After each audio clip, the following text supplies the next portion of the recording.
Pode o Senado ser enquadrado por um ministro numa decisão monocrática? Nisso aí Temer errou. Tem indicado você. Então, pau que dá em Chico, dá em Francisco. Tudo bem que álcool é uma desgraça, mas está legalizado. Mas maconha é crime. Pode um ministro monocraticamente enquadrar um poder? Como regra, a liminar ou a negativa da liminar deveria ser analisado pelo colegiado. O senador Magno Malta. Senhor presidente, senhores senadores, doutor Alexandre, senhor presidente, a priori, eu quero me dirigir à nação que assiste a TV Senado, assiste nas outras televisões que estão transmitindo tudo isso. Mais do que muita coisa contundente e palpável, o que eu ouvi aqui foi um show de amnésia. E, em alguns momentos, um show de hipocrisia mal montado e mal contado. O senhor não tem vergonha de ser ministro da Justiça e sair para poder ser indicado para ministro? O senhor que está servindo um governo, o senhor não tem vergonha de ter feito um lobby de gabinete em gabinete? É hipocrisia demais. Eu vou fazer 16 anos que estou aqui. E todos os ministros que aqui foram indicados foram no meu gabinete. E alguns acompanhados pelos seus respectivos senadores. E muitos estão sentados aqui. Se isso é lobby, o indivíduo foi lá levar o seu currículo, que é o que menos interessa. Porque o indivíduo, quando chega na condição de ser indicado por um tribunal superior, é porque currículo ele tem. Eu quero saber o posicionamento do indivíduo. Eu quero que ele fale, que ele faça reverberar para a sociedade as suas crenças, para que nós possamos saber quem está indo para o Supremo Tribunal Federal. Alguns chegam aqui e vendem a mãe, porque mente tanto, e quando põe a toga, chega lá no Supremo é completamente diferente. Ah, mas o senhor é ligado a um partido político. Nisso aí Temer errou. Tem indicado você, sinceramente. Ele poderia ter aprendido com Lula. Lula indicou um rapaz que ninguém sabia quem era, o PT não conhecia, jovem, nem o Brasil, eles não sabiam, ele indicou assim para mostrar que ele não é igual aos outros. Indicou um rapaz chamado Toffoli, você conhece? Ele não era do PT, ele não tinha ficha assinada no PT, ele não trabalhou na liderança do PT na Câmara, ele não foi advogado do PT, ele não foi da AGU. Ah, brincadeira tem hora. A gente fica perdendo tempo com hipocrisia. Eu quero relembrar a nação exatamente porque é uma amnésia coletiva. Ora, chegaram muitas denúncias contra o senhor. Manifestações contra o senhor. Só no meu gabinete eu posso mostrar 2 caixas de manifestação contra Fachin. Os providas do Brasil, aliás, relembro a nação, que essa é a maior nação católica do mundo. Nós somos um país cristão, de católicos, de evangélicos, de espíritas e que amam a vida. São os providas do Brasil e que se levantaram. E quero dizer uma coisa, o senhor não está indo para o Senado? Uma outra pergunta que lhe fizeram, aliás, para o Supremo, para poder blindar os seus amigos? Advirto que quando Fachin foi indicado, e contundentemente um farto material de defesa do PT e um vídeo dele fazendo um discurso maravilhoso defendendo o PT e as suas teses e arrebanhando advogados, já tinha lava-jato quando ele foi indicado. Ele foi indicado, foi para proteger os seus amigos? Eu vi um negócio aqui, olha, elege-se um julgador ou um blindador? Mandaram o Fachin para cá para quê? É uma resposta que eu não posso dar, porque já tinha lava-jato naquela época. Não é? Então, pau que dá em Chico, dá em Francisco. Nós não podemos lidar com amnésia. Não podemos lidar com amnésia. Aqui a minha amiga, senadora Gleice, não vai pedir artigo 14, não. Falou o seguinte, olha, alguns com o Fachin e com o Barroso foram verdadeiros leões. E agora estão se comportando como gatinho. É verdade. Eu vou continuar como leão. Vou lhe perguntar. Mas confesso, a Vossa Excelência, que eu continuo um gatinho, eu.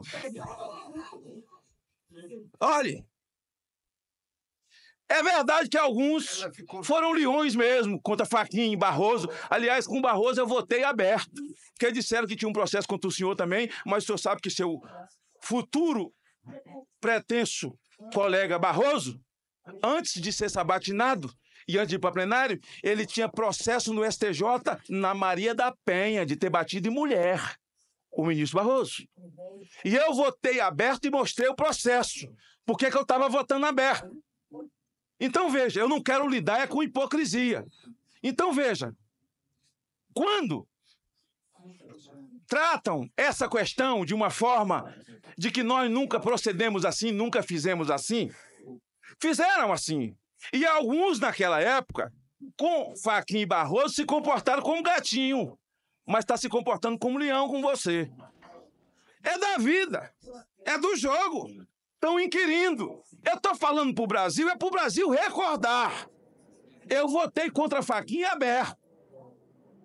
E ele disse uma coisa aqui, senador, o que eu falei, depois que o homem põe a toga, é tudo diferente. Não se separa um homem das suas convicções. Por isso eu quero saber das suas convicções. Eu quero que o senhor reverbere as suas convicções, para que fique gravado aqui em mim e na nação brasileira, porque o povo brasileiro não tão somente perdeu respeito pela classe política, mas perdeu respeito também pelas cortes supremas desse país, pelo judiciário, até pelo abuso de poder. Pergunta o senhor, pode um ministro monocraticamente enquadrar um poder? Agora, a Câmara foi enquadrada por Fux, que é meu amigo faixa preta de jiu-jitsu. Pode o Senado ser enquadrado por um ministro numa decisão monocrática? Aí não é democracia, nós não temos separação de poderes. A nação não pode pagar pelas convicções. Vossa Excelência disse aqui que naquilo, eu vi isso pelo rádio, onde envolver ou processos ou onde Vossa Excelência militou como advogado, se julgará impedido. Parabéns, porque o ministro Barroso advogou para a Marcha da Maconha e para ONGs abortistas. E ele tem que se julgar impedido dessas matérias que são caras para uma nação cristã nesse país. Passo a perguntar. Alguns pontos, pode anotar. Quero ouvir com a claridade desse momento que Vossa Excelência pensa sobre o aborto. A sua posição, porque para nós é muito cara, porque aborto é assinte contra a natureza de Deus. Drogas. Se esse não é o momento de nós discutirmos ou rediscutirmos o nosso modelo de segurança nacional, porque o nosso modelo hoje de segurança nacional, constitucionalmente, não cabe no que nós estamos vivendo, e o que nós estamos vivendo, necessário se faz que as Forças Armadas se façam presentes. Vamos rediscutir esse tema. Pergunto a Vossa Senhoria. O CNJ foi criado por essa casa. O CNJ é como um tribunal para julgar causas éticas, comportamento éticos ou não éticos de magistrados, como o Conselho do Ministério Público, julgar comportamento éticos e não éticos. Mas parece que o CNJ tomou outro rumo, porque o ex-ministro Joaquim Barbosa, que também foi indicado pelo PT, Joaquim Barbosa, ao chegar na presidência, e certamente se aprovado for com a idade que tem, será presidente do Supremo pelo menos umas 2 vezes, vai dar umas 2 voltas com a idade que tem, vai ficar lá uns 26 anos. Será presidente do CNJ. Joaquim Barbosa determinou aos cartórios que fizesse casamento homossexual. Ora, cada qual segue seu caminho, mas o CNJ é o Legislativo, é o Senado, é a Câmara, está usurpando de um papel que não é seu. Aliás, o Supremo Tribunal Federal tem feito ingerência nos poderes e causado na população brasileira esse repúdio tanto ao judiciário, esse desrespeito nas redes sociais, quanto na classe política. Pergunto a Vossa Senhoria, ainda, senhor presidente, já encerro aqui nas minhas perguntas, qual a sua posição sobre o infanticídio? Nós temos hoje entre 30 e 40 tribos que ainda praticam o infanticídio e com a defesa daqueles que defendem direitos humanos como se os humanos não tivessem direito. Sua posição sobre isso e a sua posição pelo fato de uma turma do STF ter decidido, dado uma liminar para que o preso receba por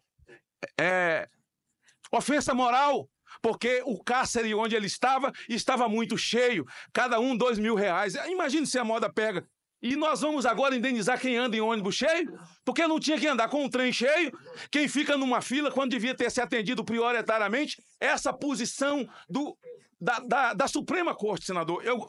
O ministro Alexandre, gostaria que você comentasse e encerre o senhor presidente dizendo o seguinte: quando o senhor disse, e foi citado aqui não sei por quem, que os manifestantes são baderneiros, não errou não, são baderneiros mesmo.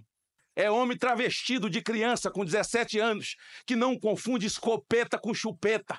Quero saber a sua posição sobre redução da maioridade penal numa sociedade. No meu estado, de cada 10 crimes que aconteceu agora, com a greve da polícia, 7 tem um homem travestido de criança com a escopeta na mão e sendo defendido por aqueles que defendem direitos humanos, como se os humanos não tivessem direitos. Por isso eu gostaria que Vossa Senhoria fizesse reverberar a sua posição, para que uma nação cristã conheça a sua posição e o povo volte a acreditar. E Lava Jato, encerro, é um patrimônio do povo brasileiro. Gostaria que o senhor descrevesse sobre a sua posição ao chegar ali, a sua posição de independência, de julgar nos autos, porque há muito lhe foi perguntado se lá vai para defender os seus amigos e se acredita de fato. Porque se a Lava Jato erra tanto, nunca reformaram uma vírgula do Moro. Por isso, pergunto qual será lá a sua postura e a sua posição. Com relação às críticas, fiquem em paz, porque todos visitaram todo mundo, todos o beijaram na mão e depois viraram os deuses do Olimpo. Encerro lhe perguntando, virando ministro, quando um cidadão comum, um senadorzinho desse aqui, igual eu, semi-analfabeto, e um deputadozinho ou um vereador, lhe pediu audiência, o senhor vai receber no seu gabinete ou vai receber em pé naquele salão, no meio de um monte de gente, como se Deus você fosse? Vamos lá, doutor Alexandre de Moraes. Bem, eu agradeço as considerações e questões do senador Magno Malta e vou tentar responder por grupos. Começando algo que eu comentei já na resposta com o senador Aloysio, a questão da colegialidade. Sem entrar, obviamente, no caso concreto outro de liminar, não, porque o caso concreto eu não tenho conhecimento dos requisitos presentes naquele momento. Mas a ideia de colegialidade é uma ideia para todos os tribunais superiores e principalmente para as Cortes Supremas, exatamente para que no pluralismo da complementariedade de várias experiências de diversas pessoas e de diversos caminhos, as pessoas possam analisar e dar uma segurança jurídica maior àquela decisão. Tanto que o próprio Congresso Nacional, e me referi a isso já em 99, aprovou 2 leis importantes, a 9868 e a 9882, para que no controle concentrado, ação direta, ação declaratória, arguição de descumprimento de preceito fundamental, como regra, a liminar ou a negativa da liminar deveria ser analisado pelo colegiado. Entendo, como a lei determinou, e a própria lei traz exceções que às vezes devem ser aplicadas, mas que a ideia da colegialidade traz um maior equilíbrio entre os poderes e uma maior segurança jurídica. Senador, em relação à questão do aborto, eu vou pedir escusas a Vossa Excelência, em virtude, e já disse aqui anteriormente, de estar para ser pautada a ADI 5581, que foi ajuizada pela Associação Nacional dos Defensores Públicos em relação à interpretação da possibilidade de novas hipóteses de aborto. E, eventualmente, se Vossas Excelências assim entenderem e me aprovarem, eu, se me adiantar, ficarei com dificuldade de participar do julgamento. Da mesma forma, em relação à questão das drogas, que inclusive a descriminalização ou não estava com vista no gabinete do ministro Theory. E da mesma forma, se aprovado for, estará com vista no gabinete que eu irei suceder. Faço um rápido comentário que fiz aqui em questão semelhante no tocante a, independentemente da questão ideológica e de mérito, que não entrarei nesse momento, nós temos que focar como grande, eu diria, objetivo em relação às drogas, o traficante. O grande traficante é aquele que faz da sua vida essa violência em relação às drogas.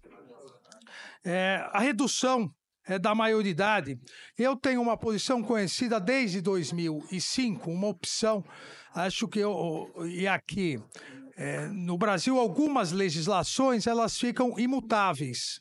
A nossa Constituição, ela tem exatamente 101 emendas em 28 anos. 95 emendas normais e 6 emendas de revisão. Ou seja, para se ter uma ideia, obviamente que a comparação cultural é diferente, a Constituição do Japão, que é de 1947, não tem nenhuma emenda. Nós temos, em 28 anos, 101 emendas. Por outro lado, toda vez que se fala em alterar o Estatuto da Criança e do Adolescente, parece que é uma heresia. É um estatuto bom, é uma legislação boa, só que essa legislação pecou em algo que um diploma que também tem a parte sancionatória não pode pecar. A proporcionalidade entre o ato praticado e a sanção. Não é possível que alguém menor de 18 anos pratique um homicídio, um latrocínio, ou, isso é caso concreto ocorrido em 2014 em São Paulo, um adolescente com 17 anos, 11 meses e 29 dias, na véspera do seu aniversário, ele matou a ex-namorada e matou o atual namorado dela com requintes de crueldade, filmou e colocou no YouTube, sabendo que ficaria no máximo 3 anos em detenção. Então, a proposta que eu tive a oportunidade, como lá atrás, secretário da Justiça, encaminhar ao então presidente da Câmara em 2005 e depois, em 2015, quando assumi a Secretaria da Segurança Pública, novamente apresentei, para que haja essa proporcionalidade. A possibilidade de que, nesses casos, nos casos equivalentes a crimes hediondos, o ato infracional hediondo permita até 10 anos de internação e com 18 anos seria separado, não seria levado ao sistema penitenciário, mas separado dos demais adolescentes em ala específica, porque tive a experiência prática quando acumulei a Secretaria da Justiça com a presidência da FEBEM, e que ao fazer 18 anos, aquele menor agora maior vira um líder, um ídolo lá dentro e acaba incentivando mais violência. Esse projeto, à época, em 2015, que trouxe novamente à presidência da Câmara, o senador, então senador, hoje ministro José Serra, apresentou aqui no Senado também. E já foi aprovado aqui no Senado Federal, aguardando votação na Câmara dos Deputados. Senador Magno Malta, para réplica. Querendo. Doutor Alexandre, eu lhe perguntei a respeito do infanticídio, né? E perguntei os nossos conceitos de segurança nacional. E perguntei como é que o senhor ia receber o cidadão depois que virasse ministro. Mas eu discordo, me permita discordar de você, de não querer responder, verbalizar.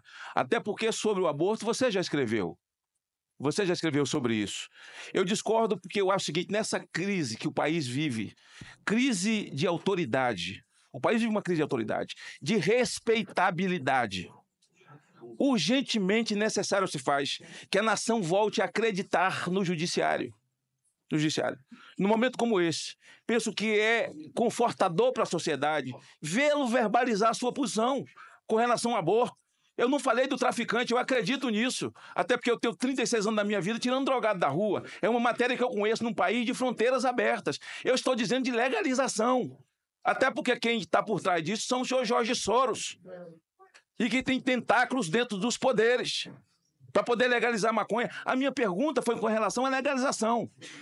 Então eu gostaria de ouvi-lo sobre isso e dizer, olha, quanto mais você verbalizar, você não se coloca impedido numa questão como essa, muito pelo contrário. Está indo para o Supremo Tribunal Federal alguém que se mostrou aqui como é. Eu disse que alguns sentaram aí e que se perguntasse se ele vendia a mãe, ele dizia que sim, para poder ser aprovado. Que mentiram. E chegaram lá e tiveram outro comportamento. A minha colocação aqui é no sentido, doutor Alexandre, de que o senhor verbalize a sua posição.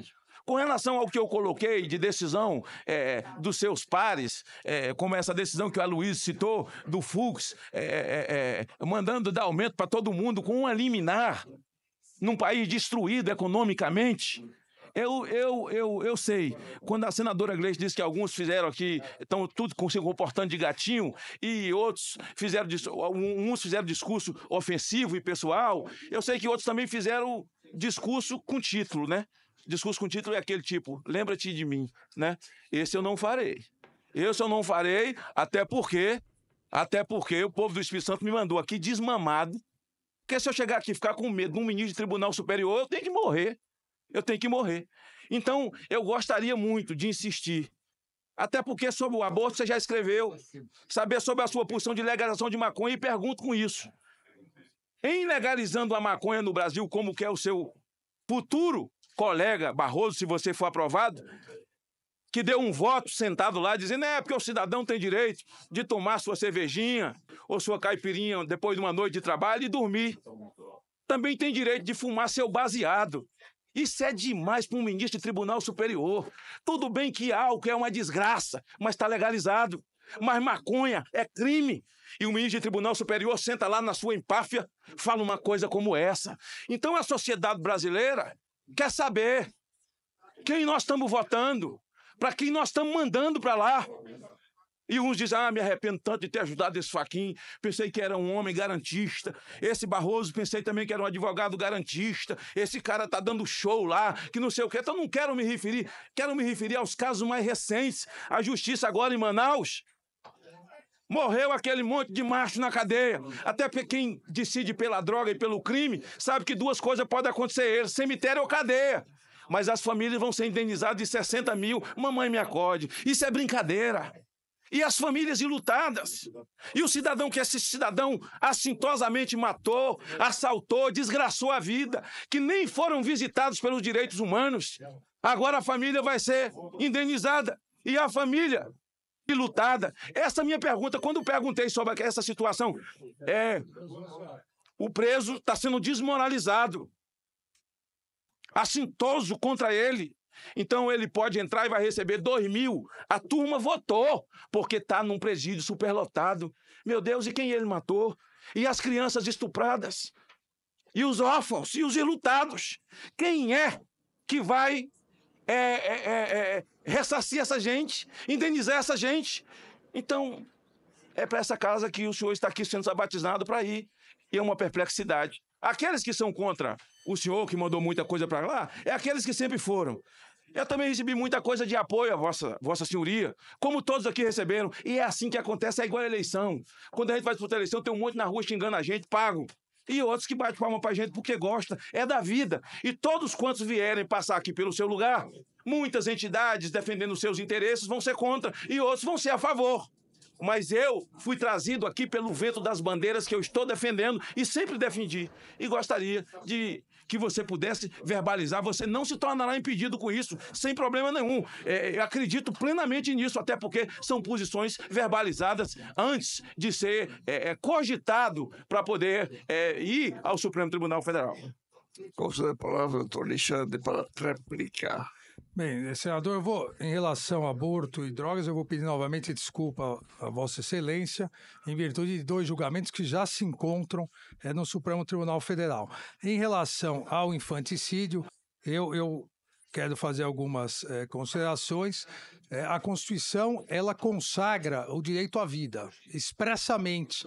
Diferentemente, por exemplo, de um direito implícito, que é o direito à vida na Constituição norte-americana. A nossa Constituição expressamente consagra. E, dentro da sua discricionariedade legislativa, o Congresso Nacional, e a parte especial é de 1940 e não foi revogada, prevê a questão do infanticídio. Consequentemente, não me parece, em princípio, que em virtude de questões culturais ou questões religiosas, alguém possa praticar impunemente o infanticídio. E em relação ao tratamento que, se eventualmente Vossas Excelências votarem, me aprovarem, eu aplicarei um princípio que é um princípio de direito internacional, o princípio da reciprocidade. Vossas Excelências foram extremamente corteses, independentemente do posicionamento da votação, me recebendo em seus gabinetes. Acho que uma autoridade recebe a outra autoridade dentro do seu gabinete.